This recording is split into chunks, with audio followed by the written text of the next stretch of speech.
I'm Faye Watt, and let's queer up health. Experts weigh the benefits and risks of Clitoxin for sexual wellness. A growing number of women are turning to Clitoxin, an off-label Botox treatment injected around the clitoris, in hopes of improving arousal, lubrication, and orgasm. But experts say the research is limited and results are far from guaranteed. The treatment is not approved by the FDA for sexual wellness use, but it has gained traction as part of a broader movement around sexual health and pleasure-focused care. According to Suzannah Weiss, a sex therapist and resident sexologist at sex toy company Fleshy, quote, people get this procedure for easier arousal and orgasms, as well as stronger orgasms and more wetness, end quote.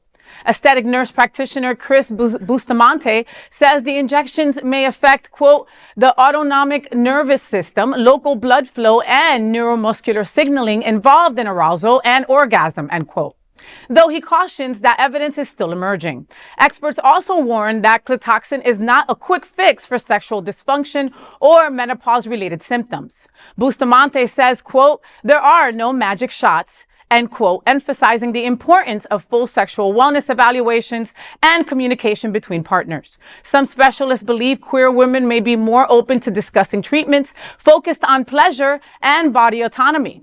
Possible side effects include bruising, swelling, infection, altered sensation, and damage and nerve damage if performed improperly.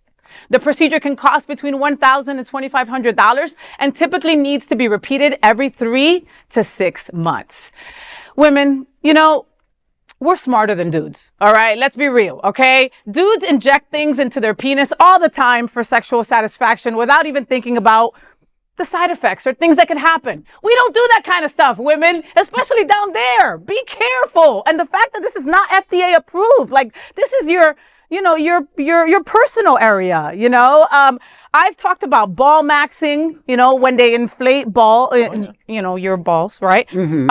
And there's also like saline infusions for men's penis, you know, to keep them erect longer, etc., right? And that saline just goes right into the body and goes away. You know, for this, there's not enough data, you know. Women, if you're thinking about doing this, get a new partner instead. Okay?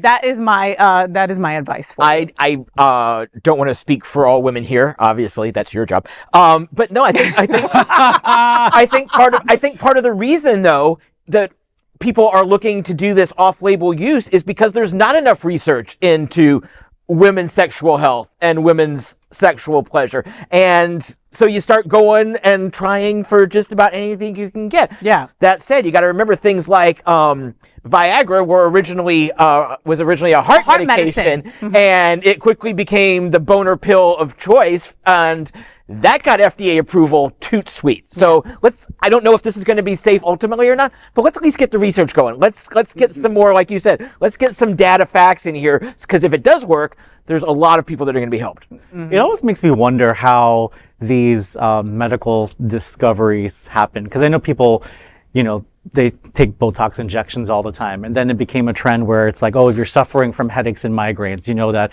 Botox shots would help decrease, headaches and stuff like that.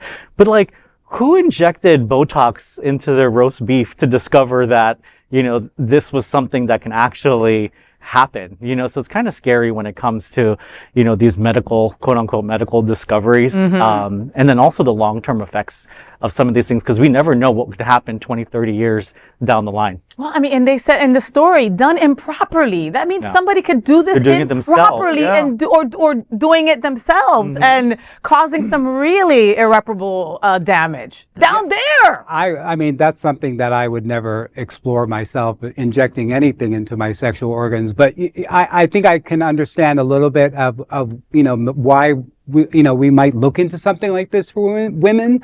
But, you know, for me, I think of sexual dysfunction and I immediately go to men, because I think maybe women do not. So this is educating me in a way that there are levels of, you know, dysfunction for even women, you know, for this. So it's good educational. Right. And at the end of the day, talk to your doctor. And if you don't have a doctor that you can talk to, change your doctor.